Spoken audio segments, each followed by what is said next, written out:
दर्शकों, आप देखना शुरू कर चुके हैं बापू वार्ता न्यूज नेटवर्क। हाल ही में कुछ दिन पहले हमने जो कि गोरेगांव तहसील के अंतर्गत आने वाले गोंदे खारी ग्राम की एक खबर दिखाए थे, जिसमें सरपंच जो कि पदमुक्त हुआ था और किसी और सदर व्यक्ति ने जो कि आरटीआई माहिती के अधिकार के अंतर्गत उन्होंने जब माहिती का अधिकार लगाया, कुछ कारणवश उन्होंने माहिती का अधिकार लगाया। माहिती का अधिकार लगाने के बाद अपर आयुक्त से पत्र आता है और सरपंच पदमुक्त होता है। तो पदमुक्त होने की वजह क्या थी और जिन्होंने माहिती का अधिकार लगाए थे वह ठाकरे जी हमारे साथ मौजूद है। ठाकरे जी, क्या बताना चाहोगे जिस तरीके से माहिती का अधिकार लगाने के बाद सरपंच पदमुक्त होता है? नमस्कार, मैं संजय ठाकरे, ग्राम गोंदेखारी, एक वहाँ का साधारण सा कार्यकर्ता हूँ गांव का। देखिए, माहिती का अधिकार कोई भी आम आदमी लगा सकता है। ऐसा नहीं कि किसी को भी वो अधिकार है कि कोई भी माहिती ग्राम पंचायत से पूछ सकता है। एक्चुअली हमारे गांव में क्या हुआ, एक तालाब था। साधारणतः हर 5 साल के बाद में उस तालाब का निलाव किया जाता है और उस तालाब का निलाव बाय प्रोसीजर किया जाता है। और लेकिन जब से टोमेसर कुंवरलाल कटरे सरपंच बने हैं, उन्होंने अपने मनमानी करके उन्होंने अपना स्वार्थ साधने के लिए ग्राम पंचायत को न नोटिस देते हुए या ग्राम पंचायत से कोई भी नोटिस न, कोई भी ई निविदा न निकालते हुए अपने मन मर्जी से उन्होंने तालाब का निलाव किया गया। तालाब का निलाव करने के बाद संबंधित जो भी व्यक्ति है, उसने जो पैसे उनके पास जमा किया, एक तो उस पैसे का उसने दुरुपयोग किया। 4 महीने 7 दिन अपने पास उस पैसे को उसने अपने पास रखा। उसके बाद में मुझे ये पहले पता नहीं था एक्चुअली कैसा है। उसने उसके बाद तो ऐसे बहुत सारे कर्मकांड किया ही उसने, लेकिन मुझे जब पता चला कि तालाब ये एकदम लीगल तरीके से नहीं हुआ है, उसमें कुछ ना कुछ तो भी भ्रष्टाचार हुआ है। इस चक्कर में मैंने फिर माहिती का अधिकार लगाया था। माहिती का अधिकार मैंने 31/1/2022 को लगाया था।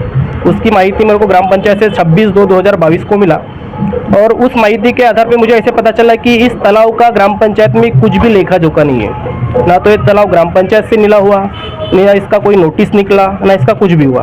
तो फिर मुझे ऐसा लगा कि जब ग्राम पंचायत से तालाब नीला हुआ ही नहीं, तो टोमेसर कटरे ने अपने मन मर्जी से तालाब नीलाव किया। फिर 4 महीने उसके पैसे रखा अपने पास और जब उसको पता चला कि अब ये अपने आंग पे आने वाली है, तो उसके बाद में उसने फिर वो दो विभाग में उसने पैसे बैंक में डाला है। एक 16 तारीख को और एक 15 तारीख को, ऐसा कुछ उसने पैसे डाला। मैं एक सवाल करना चाहता हूँ कि जिस तरीके से आप बता रहे हो कि सरपंच ने तालाब लीलाव किया है और सरपंच के नाम से हुआ है, लेकिन एक्चुअल में देखा जाए तो वहाँ पे किसी एक व्यक्ति जो है कि वह तालाब खरीदता है और सरपंच के नाम से पावती कटती है, ऐसा कुछ मुद्दा था।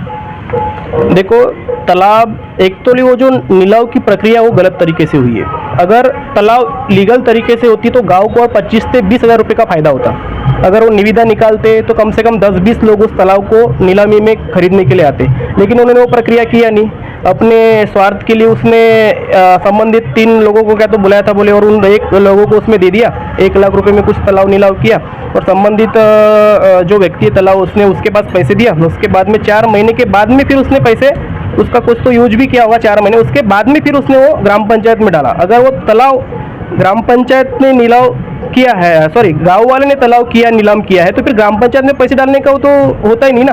अगर ग्राम पंचायत नीलाव करती है तो एक्चुअली वो बाय प्रोसीजर से होता ना, वो बाय प्रोसीजर से हुआ ही नहीं है। फिर आपके गांव के कुछ लोगों का आरोप जिस तरीके से आ रहा था कि जो कि सरपंच की गलती नहीं है, तंटा मुक्ति अध्यक्ष पुलिस पाटिल, ये भी लोगों का आपने स्टेटमेंट सुने होंगे जहां तक के, और उनसे हमने ये भी सवाल किए थे, पंच समक्ष आपकी सिग्नेचर है। देखो, पहले बात तो मैं आपको बताना चाहूँगा, जो 10 तारीख को उन्होंने सभा ली है पूरे पब्लिक ने, वो ग्राम सभा नहीं है ना आम सभा नहीं है, वो है उनके पक्ष की सभा।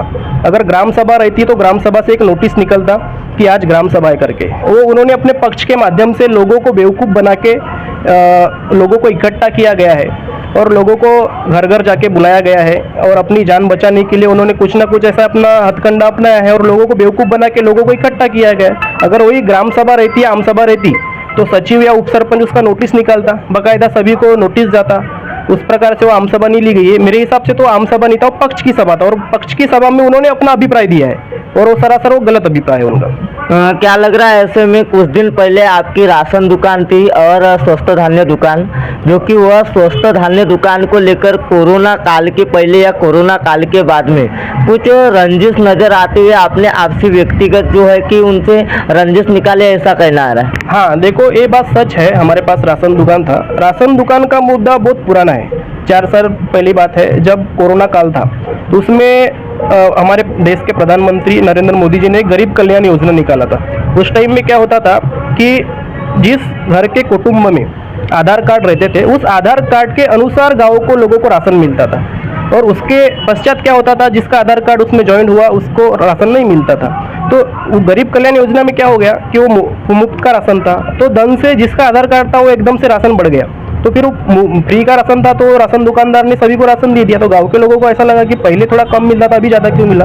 तो राशन कार्ड के आधार कार्ड के अनुसार वो राशन मिला, तो लोगों में थोड़ा सा वो कन्फ्यूजन हुआ कि पहले कम मिल रहा था, अभी क्यों ज़्यादा हुआ।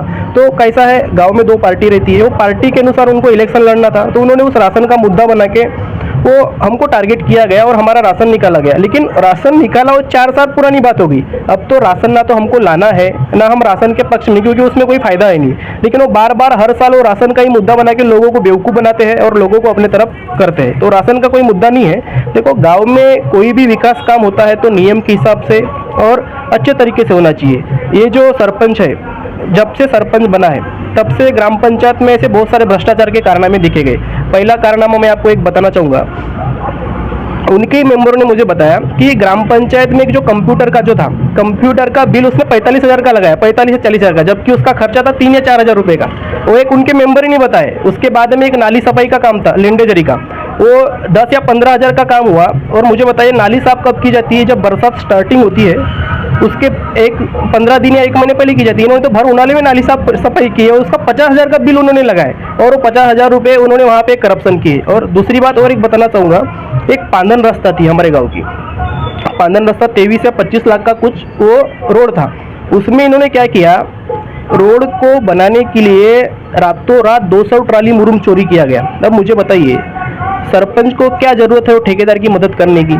कहीं ना कहीं उसका वहाँ कमीशन रहा होगा, तभी तो रातों रात वो तालाब में खड्डा किया गया और उस खड्डे का परिणाम हमारे गांव के एक आदमी को भोगना पड़ा।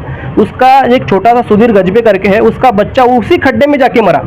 तो कहीं ना कहीं गांव का एक बच्चा उस खड्डे में जाके मरा, कहीं ना कहीं उसका दोस्त और आरोप उस सोमेश्वर कोरलाल कटरे को लगता है। उन्होंने वो जान ली, ऐसा साबित होता है। अगर वो खड्डा वहाँ खोदा नहीं जाता रात को रात, तो सुधीर गजबे का लड़का वहाँ मरता नहीं और वो हमारे गाँव का एक लड़का मरता नहीं और उतना भ्रष्टाचार वहाँ पे होता नहीं। तो ये बहुत सारी बातें हैं उसके खिलाफ। कैसा है, गाँव के लोगों को ऐसा लगता है कि सोमेश्वर कोरलाल कटरे एकदम सिद्धांतवादी और सत्यवादी आदमी, लेकिन वो सिद्धांतवादी और सत्यवादी आदमी नहीं है, वो भ्रष्टाचारी आदमी है।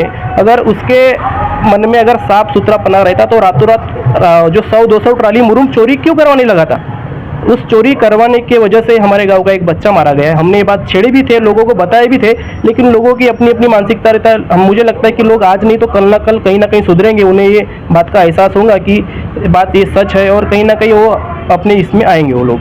क्या गोंदेखारी ग्राम की जो जनता है उन्हें क्या संदेश देना चाहोगे जिस तरीके से आपके ऊपर आरोप पे आरोप लगाए जा रहे थे? हाँ, मेरा संदेश तो गाँव वाले को ये रहेगा कि आप पहले जो चीज़ अपने गांव में हुई है उसे देखो, परखो, सत्य क्या है उसका पहले पड़ताल करो, उसके बाद आप निर्णय लो। क्योंकि कैसा रहता है, सत्य के साथ फिलहाल अभी कोई नहीं होंगे, लेकिन एक ना एक दिन उनको आना ही पड़ेगा। सोमेश्वर कोरलाल कटरे एकदम सत्यवादी आदमी नहीं है। उन्होंने अपने स्वार्थ साधने के लिए ये बहुत सारे कारनामे किए। ऐसे बहुत सारे उसके कारनामे मैं बताने जाऊँगा तो बहुत टाइम लगेगा। मैं तो गाँव के जनता को ये चाहता हूँ कि एक आम सभा रखिए, आम सभा में एक तरफ मुझे रखिए, एक तरफ उसको रखिए, और ये जो जितने वादे कर रहा है कि ये पूरे काम मैंने किया हूँ, ये काम उसने 3 साल हो गए उसको सरपंच है, एक आध भी काम अगर किया होगा उसने तो बता दो। पूरे गांव, अभी जो हमारे गांव में उपसभापति है राजकुमार जी यादव, उनके माध्यम से बहुत सारे काम हो रहे हैं और उन्हीं के कामों को अपनी सराहना देके ऐसा बोल रहे कि मैंने काम किया हूँ। अगर गाँव वाले को सच जानना है तो एक तरफ राजकुमार जी यादव को रखिए, एक तरफ मेरे को रखिए, एक तरफ सरपंच को रखिए और एक तरफ ग्राम सेवक को रखिए, और चारों को रखने के बाद सभी को एक एक क्वेश्चन पूछिए, तब गांव की जनता को ये पता लगेगा कि सच कौन है और झूठ कौन है। तो दर्शकों, ये थे हमारे साथ ठाकरे जी मौजूद। अगले पार्ट में पार्ट 3 के साथ में बहुत ही जल्द गोंदेखारी ग्राम के जो ग्राम सेवक है जिनके ऊपर आरोप लगाए गए उनसे भी मिलेंगे, उनसे भी रूबरू कराएंगे। तब तक के बने रहिए, हमारे चैनल को सब्सक्राइब कर बेल आइकन पर प्रेस कीजिए। गोंदिया से देवेंद्र।